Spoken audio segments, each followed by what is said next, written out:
సర్పంచ్లే కాదు, ఎంఆర్ఓలో స్థాయి ఎంప్లాయీస్ వరకు, ఎంఆర్ఓ స్థాయి ఎంప్లాయీస్ వరకు, నేను మళ్ళీ చెప్తా ఉన్నా, మండల్ హెడ్ క్వార్టర్స్లో కూర్చునేటువంటి ఎంఆర్ఓ స్థాయి ఎంప్లాయీస్ వరకు చాలామంది, ఆ ఎంఆర్ఓ కింద ఉండేటువంటి చాలామంది వర్క్ ఎవరెవరైతే ఇన్వాల్వ్ అవుతారో మాకు పని లేకుండా పోయింది అనేటువంటి కంప్లైంట్స్ ఇంతకాలం వచ్చాయి.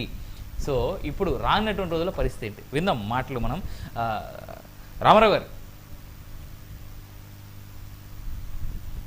రామారావు గారు మీరేమంటారు? రామారావు గారు మ్యూట్లో ఉన్నారు. ఈయన మ్యూట్లో ఉన్నారా లేదంటే ఇంకో చోట మాట్లాడుతున్నారా అనేటువంటిది నా ప్రశ్న. రైట్, నేను రామారావు గారి దగ్గరికి వెళ్ళే కంటే ముందు నేను సతీష్ గారి మన శేషు గారి దగ్గరికి వెళ్దాం. శేషు గారు, ఇంట్రెస్టింగ్లీ ఇక్కడ ఈ మాట కూడా వినబడింది. సర్పంచులు ఎంఆర్ఓ కింది స్థాయి వరకు చాలా మంది ఎవరైతే ఉన్నారో మా ఉద్యోగాలుగా అసలు మాకు పనే లేకుండా పోయింది, వాళ్ళ వల్ల మా ఉద్యోగాలు అసలు పూర్తిగా పోయేటువంటి పరిస్థితి ఇది అనే స్థాయిలో కామెంట్స్ కూడా మనం చూసాం. ఇన్ఫాక్ట్ ఇప్పుడు కరెక్ట్ అవినాష్, ఇప్పుడు వైఎస్ఆర్ కాంగ్రెస్ పార్టీ ఓటమిలో 100 కారణాలు ఉంటే ఆ 100 కారణాలు వాలంటీర్ వ్యవస్థ కూడా ఒక కారణమే. ఎందుకనంటే డైరెక్ట్ గా గవర్నమెంట్ వాలంటీర్ వ్యవస్థ ద్వారా తన సేవలు అందించింది. మధ్యవర్తులు వీళ్ళకి ఆమ్యాములు లంచాలు అన్ని కరిగిపోయింది. అంటే ట్రాన్స్పరెన్సీ సిస్టమ్ ఒకటి డెవలప్ అయిన తర్వాత ఒక మాట మాట్లాడదాం.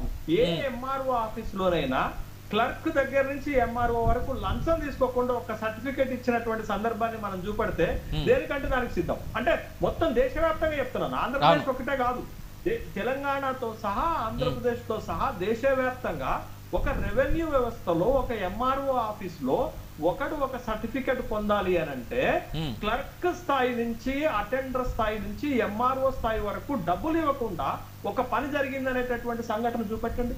ఇవాళ డైరెక్ట్ గా ప్రభుత్వ సేవలన్నీ కూడా, కార్యక్రమాలన్నీ కూడా, సర్వీసెస్ అన్ని కూడా, తర్వాత సంక్షేమ కార్యక్రమాలన్నీ కూడా డైరెక్ట్ గా వాలంటీర్ వ్యవస్థ ద్వారా ఇళ్లకు చేరిపోతుంటే ఈ మధ్యలో ఉన్నటువంటి వాళ్ళందరూ గగ్గోలు పెట్టడం సహజమే. రెవెన్యూ వ్యవస్థ గగ్గోలు పెట్టింది. తర్వాత ఈ గ్రామ పంచాయతీ సర్పంచులు ముఖ్యంగా ఈ వ్యవస్థను అబ్జెక్ట్ చేశారు.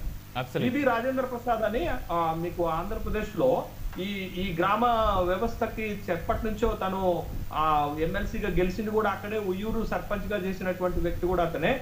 చంద్రబాబు నాయుడు సమక్షంలోనే చెప్పారు, వైఎస్ఆర్ కాంగ్రెస్ ప్రభుత్వంలో మొత్తం కూడా ఈ సర్పంచ్లను ఉత్సవ విగ్రహాలుగా చేసి ఈ వాలంటీర్ వ్యవస్థ ద్వారానే మొత్తం గ్రామ వ్యవస్థ నడుస్తుందండి, మన ప్రభుత్వం వచ్చిన తర్వాత అట్లా జరగొద్దు అని అన్నారు. అంటే ఇక్కడ గ్రామ పంచాయతీ సర్పంచులు కూడా వైఎస్ఆర్ కాంగ్రెస్ పార్టీకి సంబంధించిన వాళ్ళు ఉన్నప్పటికీ కూడా వాళ్ళు వైఎస్ఆర్ కాంగ్రెస్ ప్రభుత్వం ఓడిపోవాలని కోరుకున్నారు. ఎందుకు అనంటే వాళ్ళ నామినే అయిపోయారు, వాళ్ళు నామినల్ అయిపోయారు.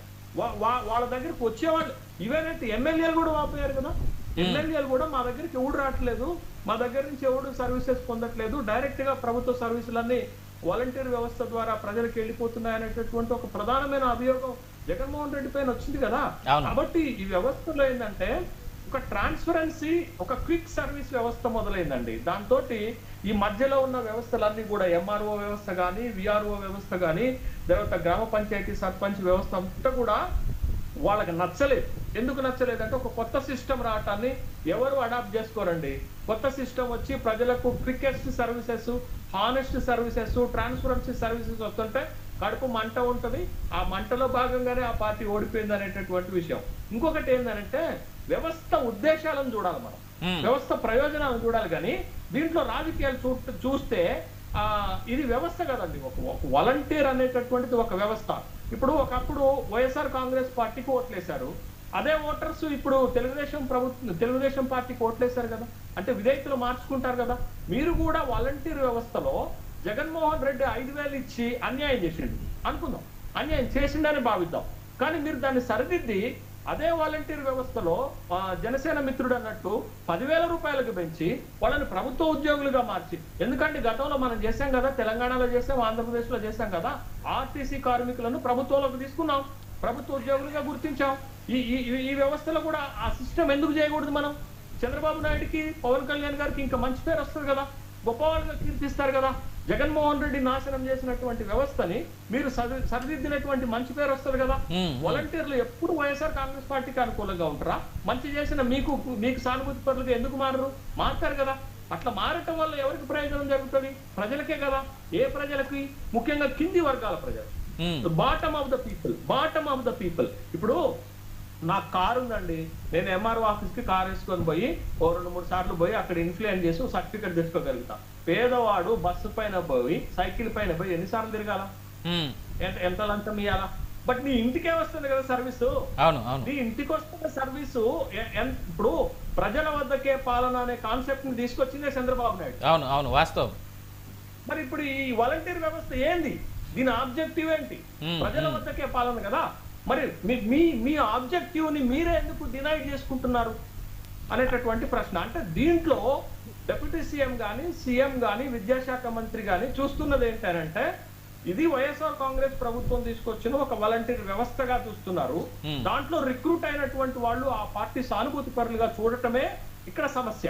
అట్లా కాకుండా ఇది ఒక వ్యవస్థ, దీనికి ఒక గ్రేట్ ఆబ్జెక్టివ్స్ ఉన్నాయి. ఈ 5 ఏళ్లలో ఈ వ్యవస్థ ద్వారా కింది స్థాయి వ్యక్తులకు ప్రభుత్వ సేవలు అందాయి అని ఒక బ్రాడర్ ఇంట్రెస్ట్, బ్రాడర్ కాన్సెప్ట్ కనుక డెవలప్ చేసుకొని ఉంటే ఖచ్చితంగా ఈ వ్యవస్థ ద్వారా ప్రజలకు మంచి జరుగుతుంది. చంద్రబాబు నాయుడు, లోకేష్ గారికి, తర్వాత పవన్ కళ్యాణ్ గారికి కూడా మంచి పేరు వస్తుంది. కానీ ఇప్పుడు ఒక రాజకీయ వెండక్టా గనక మనం ఆలోచన చేస్తే ఈ వ్యవస్థే బూమరంగ్ అవుతుంది. ఈ వ్యవస్థే గత ప్రభుత్వం ఓడిపోవడానికి ఎట్లా కారణమైందో ఈ ప్రభుత్వం బ్లేమ్ అవటానికి కూడా ఈ వ్యవస్థ కారణం. 100%. కాబట్టి నిర్ణయం ఎట్లుండాలంటే అమికేబుల్ గా ఉండాలి. నిర్ణయం ఎట్లుండాలి అని అంటే 2,65,000 మంది నిరుద్యోగులను కాపాడేటట్లుండాలి. నిర్ణయం ఎట్లుండాలంటే ఈ వ్యవస్థ ద్వారా ఒక పారదర్శకమైనటువంటి పాలనని, ప్రభుత్వ సేవల్ని కింది వర్గాలకు అందించేటట్లుగా ఉండాలి. బట్ అట్లా ఉండాలి. ఇప్పటికైనా ఒక స్పష్టమైన నిర్ణయం తీసుకోవాలా, whether it will be continue are denied. మేము ఈ వ్యవస్థని కంటిన్యూ చేయాలనుకుంటున్నామా, ఆపేద్దాం అనుకుంటున్నామా అనేది ఒక స్పష్టత వాళ్ళకి ఇస్తే మంచిది. ఎందుకు అనంటే పాపం ఇప్పటికే వాళ్ళు మమ్మల్ని మళ్ళీ రెనోవేట్ చేస్తారు, మళ్ళా ప్రభుత్వ సేవల్లోకి తీసుకుంటారు, మళ్ళా మా వాలంటీర్ జాబులు మాకు వస్తాయనేటటువంటి ఆశతో ఉన్నారు. కాబట్టి ప్రభుత్వం ఒక స్పష్టతనిస్తే సరిపోతుంది కదా. మేము ఈ వ్యవస్థని కంటిన్యూ చేయడానికి సిద్ధంగా లేము. మొత్తం 2,65,000 మందిని తీసేస్తున్నాం, ఇంటికి వెళ్ళిపోండి, వేరే ఉద్యోగాలు చూసుకోండి, ఈ 5,000 ఉద్యోగాలు మీరు చేసి మీ జీవితాలను ఎందుకు పాటు చేసుకుంటారు స్పష్టత ఇస్తే అయిపోతుంది కదా. ఇవ్వరు. ఎందుకంటే ఈ 2,65,000 మంది ఆ నిర్ణయం తీసుకున్న తర్వాత ప్రభుత్వానికి వ్యతిరేకంగా మారతారు. దాదాపుగా అంటే ప్రతి నెల 26 నుంచి 30 కోట్ల రూపాయలు వీళ్ళ జీతం. అంతే కదా, ట్రెజరీ నుండి వస్తుంది మళ్ళీ. కరెక్ట్. 30 కోట్ల రూపాయలు రఫ్ గా ఇన్ అన్ యావరేజ్ 26,000 కోట్ల రూపాయలు మాత్రం అనుకుంది. 26,50,00,000 రూపాయలు వీళ్ళ జీతాలు వెళ్ళిపోతాయి 2,65,000 మందికి పూర్తిగా. ఒకవేళ ఏది కూటమి ప్రభుత్వం చెప్పినట్టుగా 10,000 రూపాయలు. సతీష్ గారు, I think you are able to understand అనుకుంటున్నాను నేను. వీళ్ళు అంటే కూటమి ప్రభుత్వం ఎలక్షన్స్ టైంలో చెప్పినట్టుగా ప్రతి ఒక్కరికి, వాలంటీర్లందరికీ 10,000 రూపాయలు చొప్పున జీతం ఇచ్చేదలుచుకుంటే కనుక 26,50,00,000 రూపాయలు మాత్రం కేవలం నెలకే అవుద్ది. సరే, దీన్ని సంవత్సరం లెక్కన చూసుకుంటే మాత్రం చాలా పెద్ద అమౌంట్గా కనిపిస్తుంది, అది సపరేట్గా చూద్దాం దాన్ని. బట్ ప్రస్తుతానికి అంటే ప్రభుత్వం నిజంగా చేస్తున్నటువంటి మంచి సేవలు లేదా కార్యక్రమాలు ఏవైతే ఉన్నాయో అది ప్రతి ఇంటి వరకు, గ్రామంలో అంటే ఆంధ్రప్రదేశ్లో ఉన్నటువంటి ప్రతి చివరి ఇంటి వరకు, ప్రతి చివరి గ్రామం వరకు చేరాలి అని అంటే ఖచ్చితంగా